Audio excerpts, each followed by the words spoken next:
We are going to cover a lot of ground today, but I'm going to just kind of summarize a lot of it. We're going to be technically going through chapter 19 all the way through chapter 32 today, but I'm really going to highlight 19 and 32. And so getting in chapter 19, verse 1, let's just get started and we'll talk from there. Again, we've passed the Red Sea. The Egyptians have been swept away. The Israelites have now come into the wilderness. They've received manna from heaven, right? Because they were there about a month.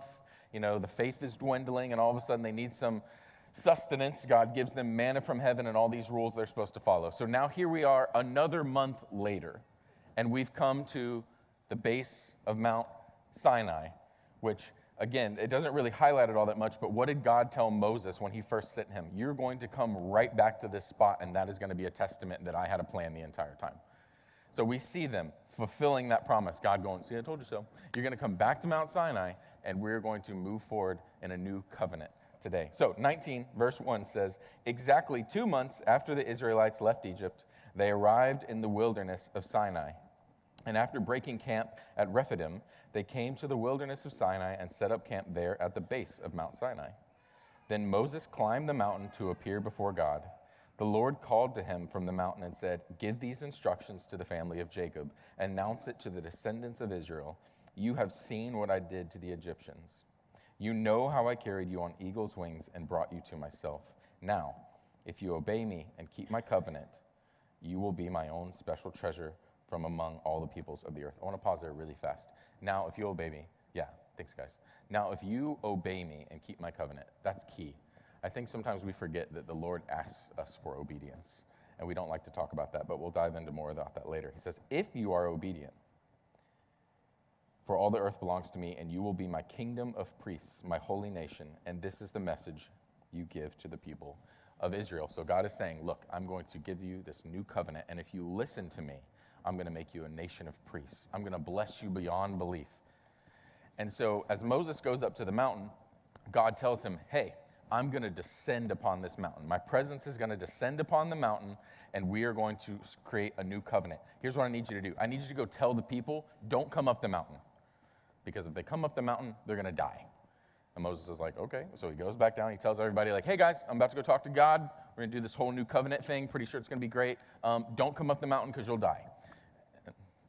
Be back. So he goes up to the mountain, and God tells him again. He's like, hey, I need you to go tell them again, don't come up the mountain, because if they come up the mountain, they're going to die. And Moses is like, I mean, God, I'm pretty sure, like I told him, like I'm pretty sure that hopefully they're going to listen. I mean, they've been super obedient in the past, Lord. Surely they'll listen to me this time. And he's like, no, I need you to go tell them again. Do not come up the mountain. And I've seen some commentaries and people talk about this verse, and it's one of those verses that people cite and they're like, see, like, isn't God so mean? Like, he's like, yeah, you guys can't come up here. This is just like a me and Moses thing, okay? Like, you're not holy enough to be up here. Just stay down there at the base, and me and Moses are going to like do this whole holy thing. And I think that that's reading it the wrong way.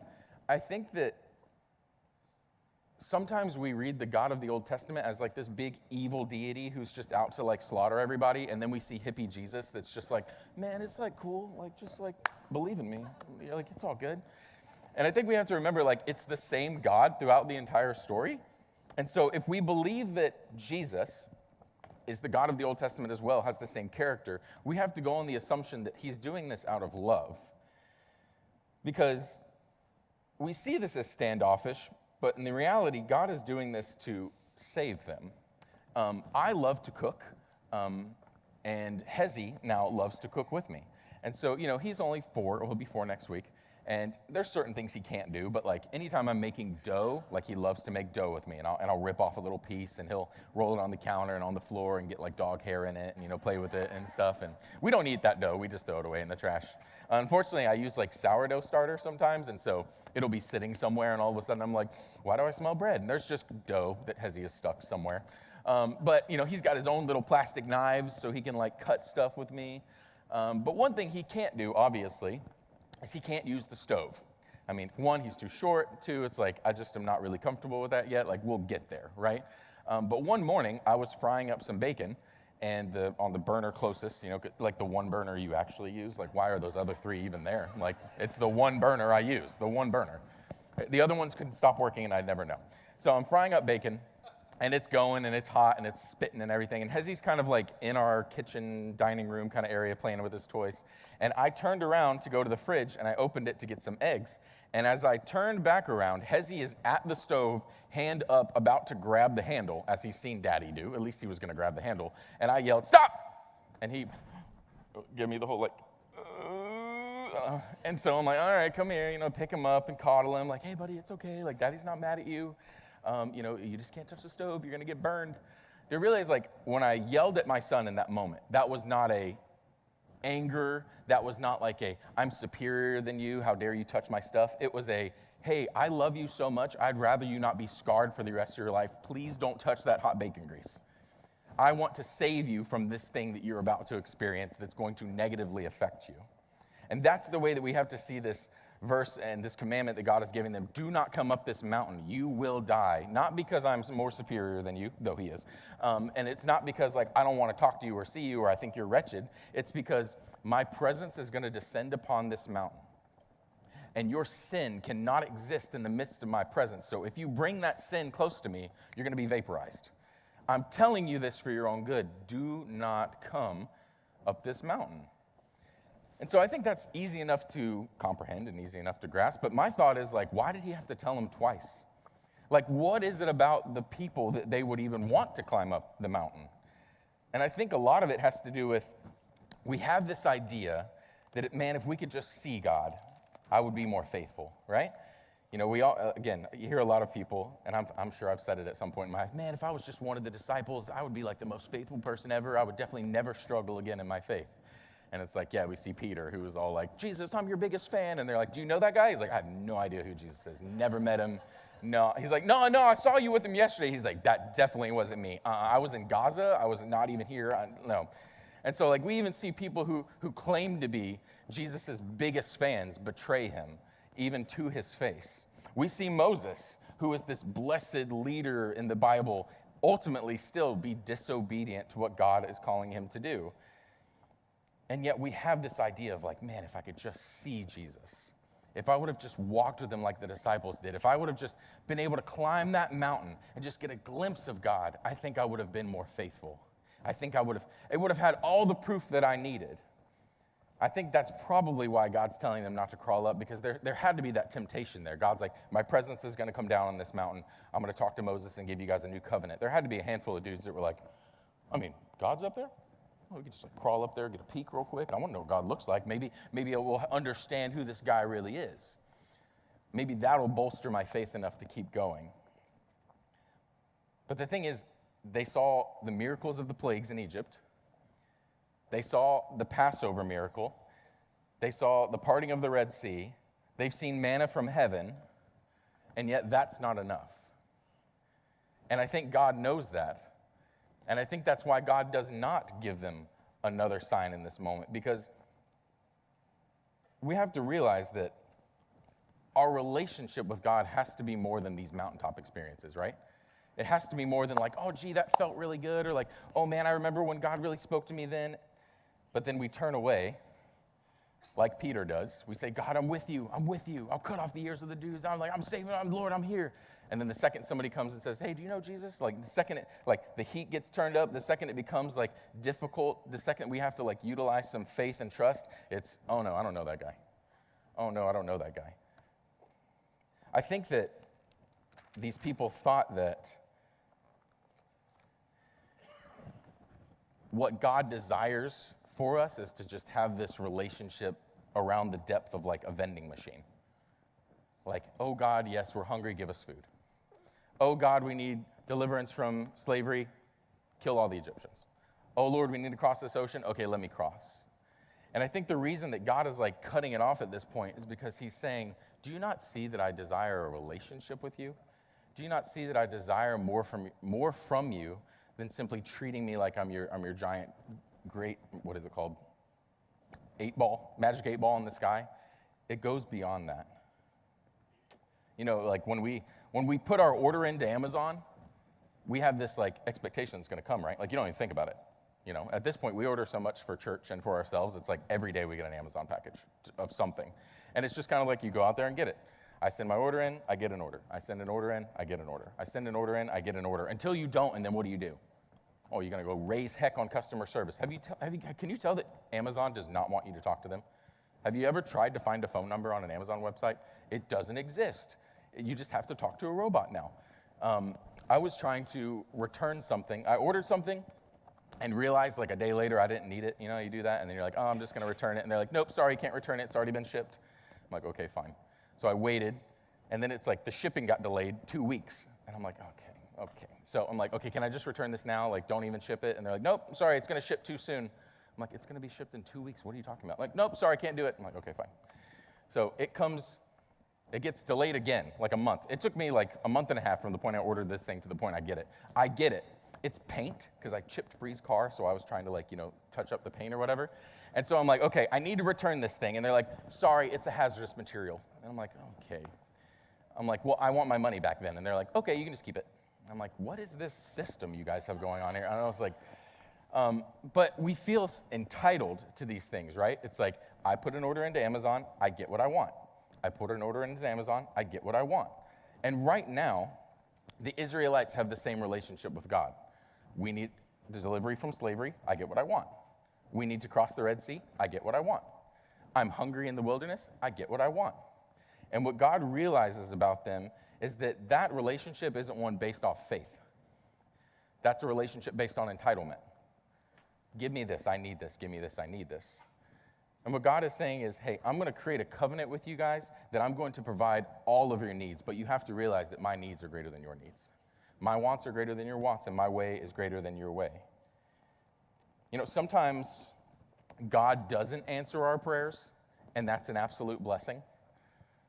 I mean, can you think back to times where, relationships are the thing that comes to mind the first. It's like, Lord, just work this out, and then you don't work it out. I'm like, thank God I didn't marry anybody before Bree.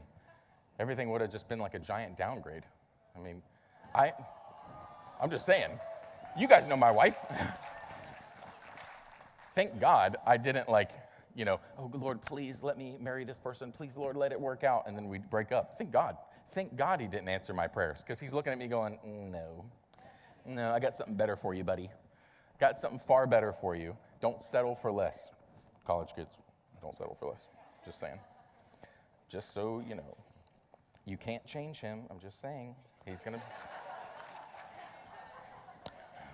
The band's not going to make it, okay? Just like... Mine didn't. So. Yeah. And so we see Moses go up to the mountain, and God provides him with this new covenant. And the next 10 chapters, from chapter 20 all the way to 31, God outlines all of these laws, these rules, and procedures that are going to give them life and life abundantly. And again, another thing that people look at and they go, man, when I first read Exodus and like Leviticus and Deuteronomy, I was like, I love this. I love rules. I love rules until I think they're stupid, and then I don't follow them. Like certain stop signs. Like, they're just suggestions more than anything. Like, nobody's coming, I'm going, okay? Hey, thank you. Preach it, Tabitha. It's like, yeah, laws are good until they're like, they don't make sense. And then I'm like, But anyway, but God gives us these laws, and we can look at them, and sometimes we can say, like, oh, man, these are, like, really strict. Like, these are pretty high expectations. But, like, Bo and I were even talking just before the sermon. It's like, if you read through these 10 commandments, you're like, oh, yeah, like, that's a decent person. That's like the kind of person you would want to be ultimately, right? They don't seem like that ridiculous of expectations. And God is saying, hey, we're going to enter into this new relationship, and I've got some expectations for you. I think sometimes we think like, oh, that's a little, like, just accept me as I am, Lord. Like, why do you need me to be a certain way? And it's like, no other relationship in our life do we have that same freedom. Every other relationship you have, there are expectations. And when you get married, you're so thrilled. I wrote my own vows, but, I'm just like a poet like that. I wrote my own vows. I'm so standing up there so proud to read these vows to my new bride. And, when you get married, you're standing up there and you're practically screaming them. I'm trying to, Noah and Amy. Noah and Amy just got married. Yeah, I could hear Noah's vows from the back. That boy is ready to get married. He's ready to make these promises. He's ready to make these commitments. You know, when you have a friendship, there are certain expectations that you have for a friendship. When you have children, there are expectations for this relationship. We accept all of these expectations. We're like, yes, this is the way that this is going to work. If we're going to be married, if you're going to be my friend, if you're going to be my son or whatever, there are expectations you're going to have to live up to. And we're totally cool with that. But then when it comes to God's expectations, we're kind of like, leave some room for mistakes, Lord. Like, let me be who I am. Let me just do me, right? And God is saying, no, what I'm telling you is I've designed this for you. This is exactly what you need. Let's rewind a little bit. Do you remember being slaves in Egypt? Did you like that?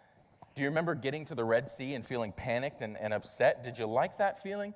When you're on the other side of the wilderness and you're worried about what you're going to eat, do you like that? Do you want to remain that way? Or do you want to allow your heart to be transformed into a heart that is glad because they know that God will provide in the midst of every circumstance?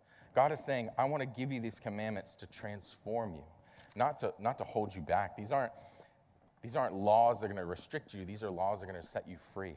They're going to break down barriers, not build up more barriers. And so Moses is up on the mountain, gets the 10 Commandments from the Lord. But while that's happening, we zoom down, and the Israelites are down below with Aaron, and they're impatient again. Again, it's been like a month later. That seems kind of like the cycle. It's like, okay, they did their Bible study a month later, now they're hungry. They did their Bible study a month later, and now they're frustrated again. So they're down at the bottom, and they're like, Aaron, Moses has been up there a long time, and we're getting a little impatient. And Aaron, what we really want is we just want a God we can worship. We just want to worship the Lord. That's all we really want, Aaron. Can you help us with that? We just want something to worship. And Aaron's like, yeah, I guess. Give me all your earrings, I guess. And they're like, what? And he's like, just give me your earrings. So he's like, give me all of your earrings and all of your gold, and we'll melt it down into like a big calf.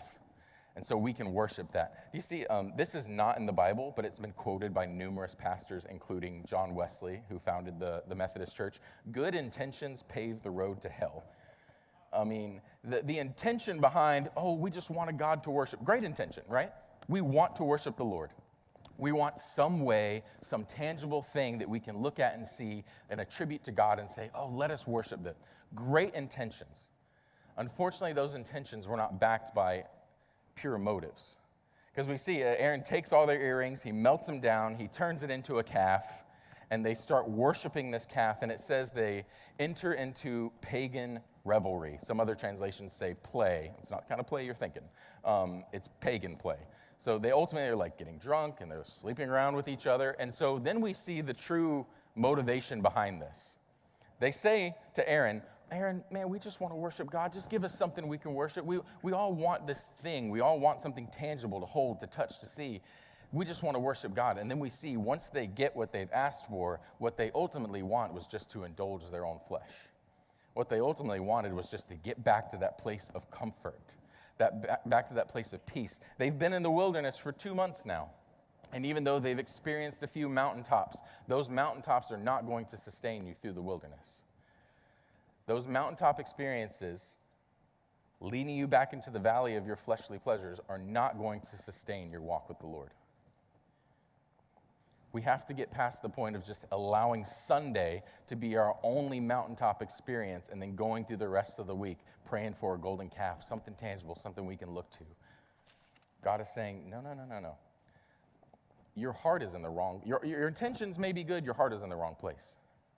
We want to tie ourselves to physical things. We want to look at worship on Sunday, or my message, or we want to look at a podcast, or we want to look at a visual of a cross or some painting. We want to attribute our eyes to something so that we can look at it and point and say, that's my God. That's what I trust. The problem with that is that doesn't require faith. That's still just an Amazon order getting fulfilled. Give me something. Give me something. Fulfill me. No. God is trying to say, I want to walk you into a place where you can build faith on me. Because unfortunately, faith isn't always right in front of you. Unfortunately, faith isn't always going to be like hey, here's the path, walk this path. Sometimes it's, hey, do you trust me to give you a way to go? Yeah? Okay, well then start walking. And you're like, well, I don't know which way to go, Lord. He goes, just start walking. Do you trust that I will provide along the way?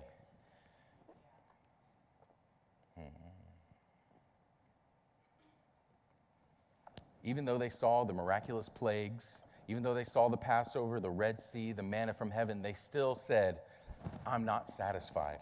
Lord, give me a little more. Show me a little bit more of what you can give me, Lord. And that's the thing. God is still saying, that's not what I have for you. I'm not giving that to you. We can't allow ourselves to have our hearts be hardened to the point of missing out on the transformation that God offers us. And that's a lot of times where we end up in Christian cultures, that we're so open to freely accepting salvation, but then we resist the transformation that comes with it. We're all about, hey, come down to the altar. Come down to the altar and accept, and then you're good to go, and that's it. We're all about like, yep, receive the manna, cross the Red Sea, be freed from slavery in Egypt. We're all about those moments, but then the second God says, okay, now start walking, and then let's go a month together before your next mountaintop experience. And we go, ooh, I don't want to do that. Ooh, I'm hungry. Ooh, give me something else to look at. Ooh, give me something to worship. Moses has been up there a long time. I've had to do a lot of waiting on you, Lord, and I don't like that because that requires faith, and faith is hard.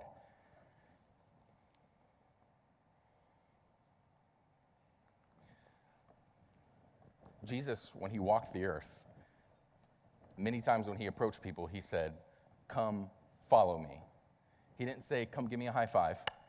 He didn't say, come shake my hand. He didn't say, come touch my robe and move on. He said, come and follow me. It requires a process to come and accept Jesus, who he is, and then to allow his blood to transform us into a person like him.